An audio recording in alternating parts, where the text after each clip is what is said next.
Harry, I'm gonna call her and see where they are. I All right. Well, hopefully she got the message. I didn't want her to. She said she was gonna. Huh? Call has been forwarded to voicemail. I don't know what happened to them. yeah, because we're live. I know. I sent her the thing yesterday, and then I sent it this morning, Well, thinking I because she got. had sent me a message saying, when we were doing all this, she was like, "Let me know when to arrive," and I sent it back saying, my shows are done on Zoom, so you can just do them from wherever you are. All right. Well, their banner. I mean, I did a wallpaper, so you're right next to their thing for the 15th annual. Okay, But I guess if they show up, they show up. If not, we'll stay to 7:40 this morning. okay, that's fine. All right. Thank you.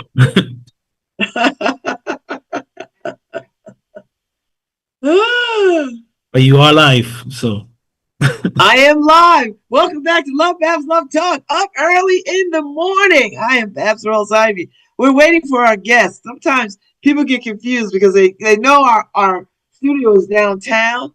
And if they're not familiar with my show as much as they think they are, they'll go downtown thinking I'm downtown. And I tell people I launched from Zoom. Ever since COVID-19, I never went back into the studio because it's just easier for guests to like log in from wherever they are. You don't have to fight parking and all this other kind of stuff. So I don't know where she is. I called her cell phone and maybe they got the days mixed up. But she said today because they wanted to get it ahead of uh they wanted to get ahead of the event. And I was like, yeah, that's a good idea. So I don't know. Maybe I have to reschedule her or something. Maybe. I was like, I don't know where you are. So, you do your best you can, Harry. Sometimes things get lost in communication. I sent you the link yesterday. Uh, yeah, and then I sent it again this morning. So I don't know. Oh, here she comes. Here she comes. Yay. Good morning. Good Unmute yourself, morning. Molly. I'm How so are you? sorry. Good. How are you? I'm on my third device that I tried to get in through Zoom, but I'm here. Listen, technology is our friend until it isn't. Oh, my gosh. How are Thank you so you? much for having me. Good. I'm doing Oh, good. How about you this morning? I'm good. Like I'm up early, and I love when people want to get up early. It's surprisingly to me, people want to get up early and get on this show, so it's nice. Thank you. Yeah, absolutely. So tell me what's going on. You all got a domestic violence walk coming up. Tell me about that. Yeah, so we're getting really excited. The countdown is on. It's October 4th, and we're having our 15th annual domestic violence walk. So we've been doing it for a long time. This is kind of our signature event at Family CT. And what it is, it's just a day of awareness and solidarity with survivors of domestic violence or people that work in the field of domestic violence and just our community. We invite everybody to come. It's a free, family-friendly event, and what we do is we meet at Wilbur Cross High School.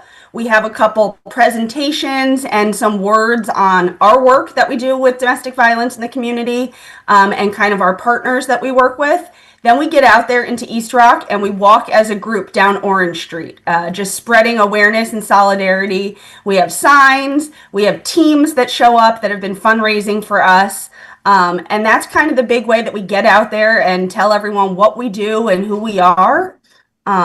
So it's coming up soon. The event also has raffles. We have prizes for the top fundraising teams. We have tables of information for local nonprofits that work with us at the event. So we have a lot of people coming, and I'm just trying to spread the word and tell everyone. me about family-centered services. Yeah, so I've been with Centered Services for about a year at this point. They've been working in this community for about 40 years. So it's surprising if you haven't heard about it, but we are kind of like a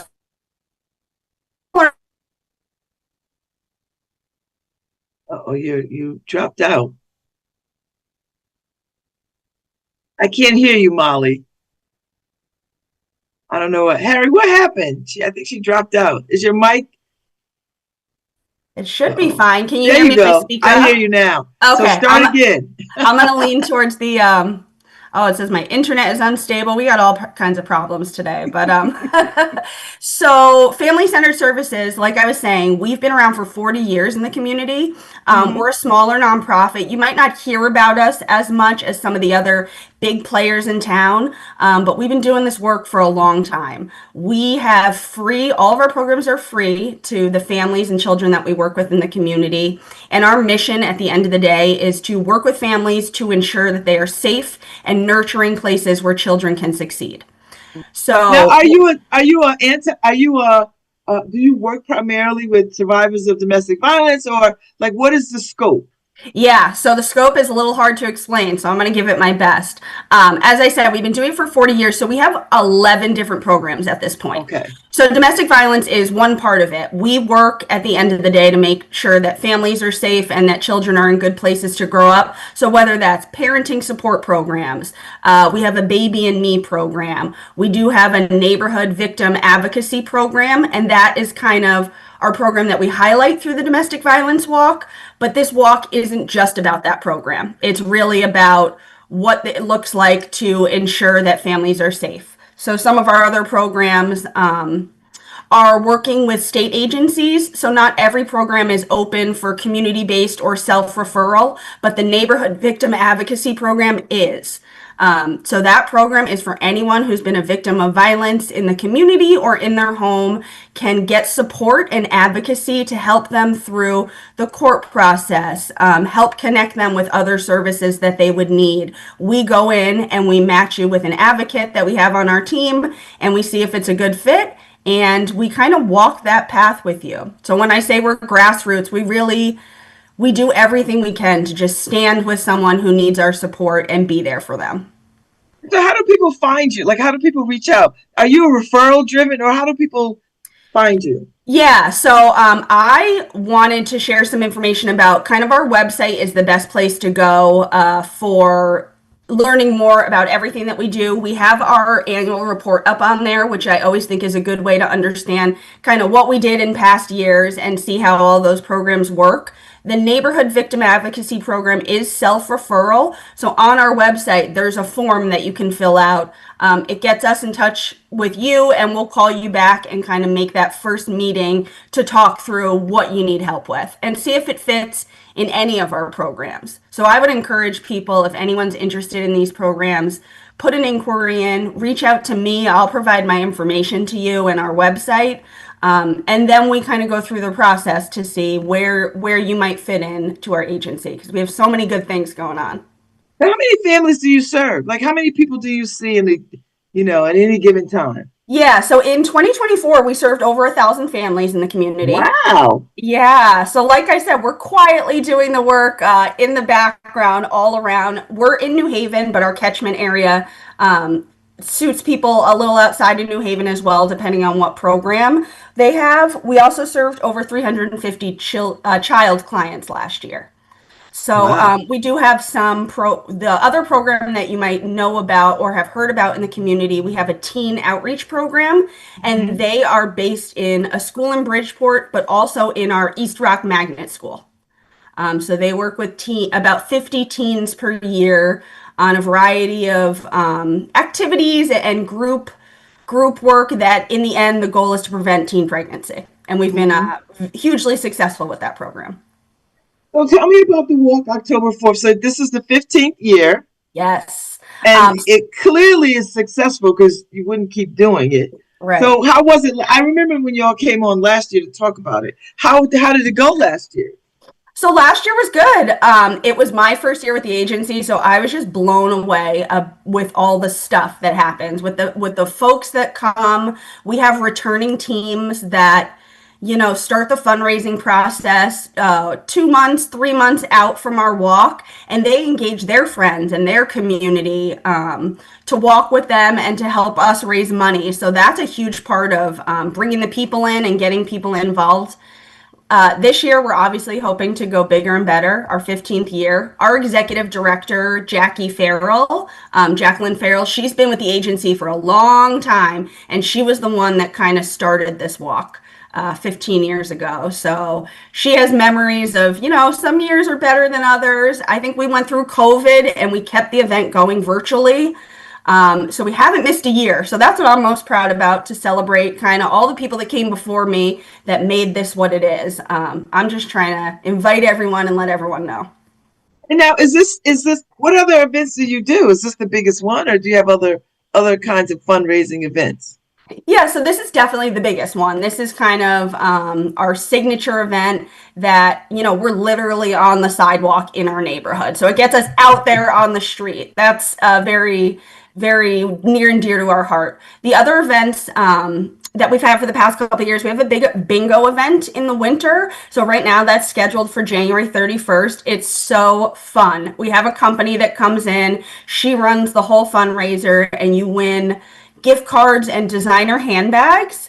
She's got this great program. We just hire her, and she gave us a great afternoon last year. This year it's going to be on a Saturday night. So hopefully we can make it a big night out in the winter when everyone's kind of, hunkered down in their homes. We have a good reason to get out there and also raise money and win fun prizes. All of our events come with raffles, gift cards, giveaways. So we try to make it, you help us and you can win stuff, and there's lots of opportunities for you to walk away with some good prizes this year.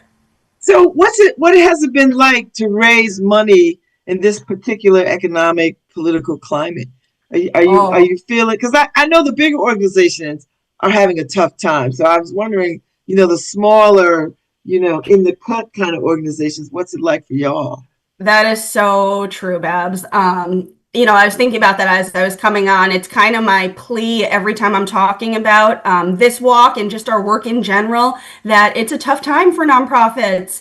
Everything is up in the air. Funding is uncertain. We have a lot of funded programs through state agencies. We work in partnership with the Department of Mental Health, Social Services. So some of those programs receive state funding, but we don't know if that'll change. And then the rest of it is kind of up to us. So that's why we are trying to institute more opportunities for people to give back, get involved, spread the word about the events that we do have, and take on some smaller options. I see in the chat from Harry that we're looking for people to adopt families. We do a holiday drive. Of course, we do a holiday program, and every year we have our heavy hitters that do it every year, but we're always looking for more help. Right now, we're spreading some information about our food pantry. It serves our clients, so it's kind of in-house. It's hard to ask the community to give just to our client families, but we are kind of working with smaller groups to raise small food drives wherever we can to help support kind of what we do on an everyday basis. So there's lots of opportunities, and we're always trying to add more just to get the support that we desperately need at this time. And I imagine you know some of the big hit, like you work in concert with some, in collaboration with some other organizations. How's that going? Yeah, so I will say that we do have deep standing collaborations in this community. New Haven, obviously, is just the place to be if you're a nonprofit player.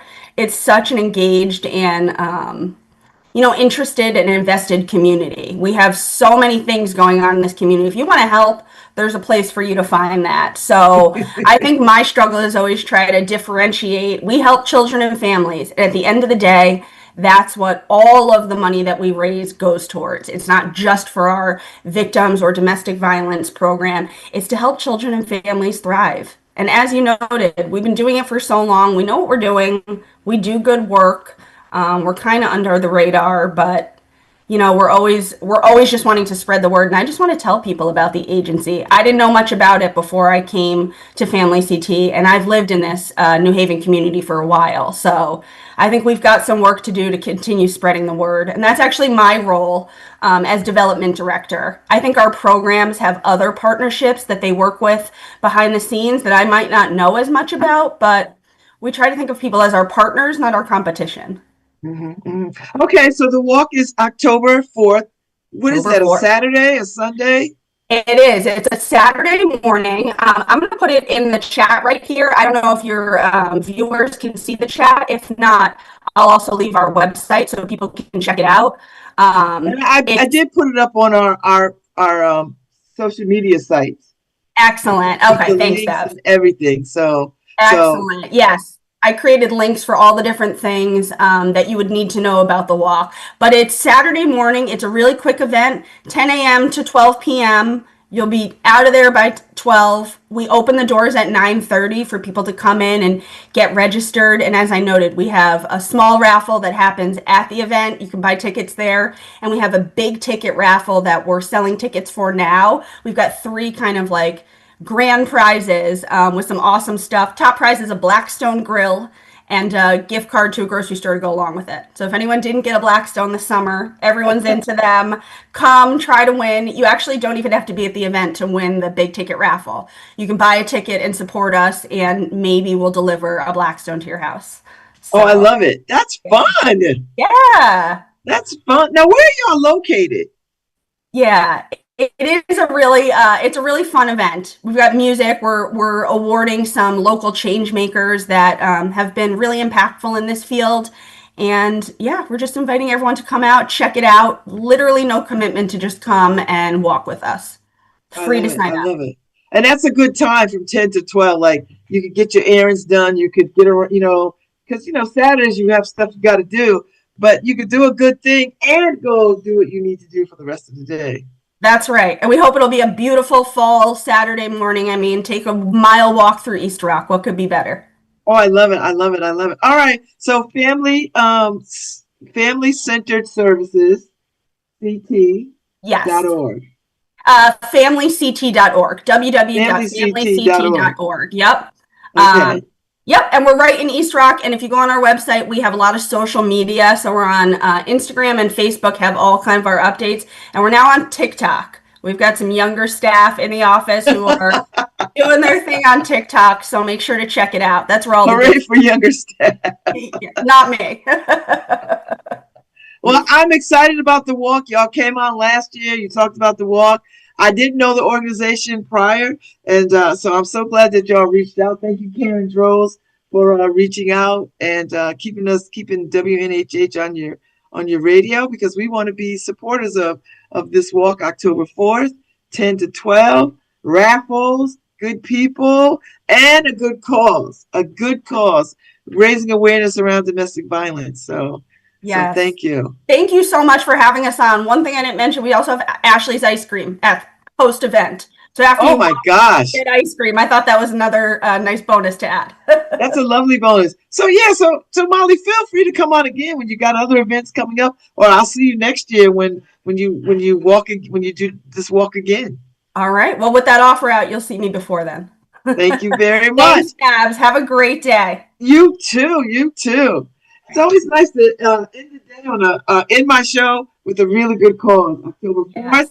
Yes. Get to their website. It's up on our social media sites. Go participate. Send them some money. They're doing good work. Mighty, small and mighty. Small and mighty. We like that. That's right. Thank you so much, Molly. All right. Thank you. Bye, everyone. Bye-bye. Bye. Thank you, Harry. I'll see y'all tomorrow, Friday. Have a good week, day, Thursday.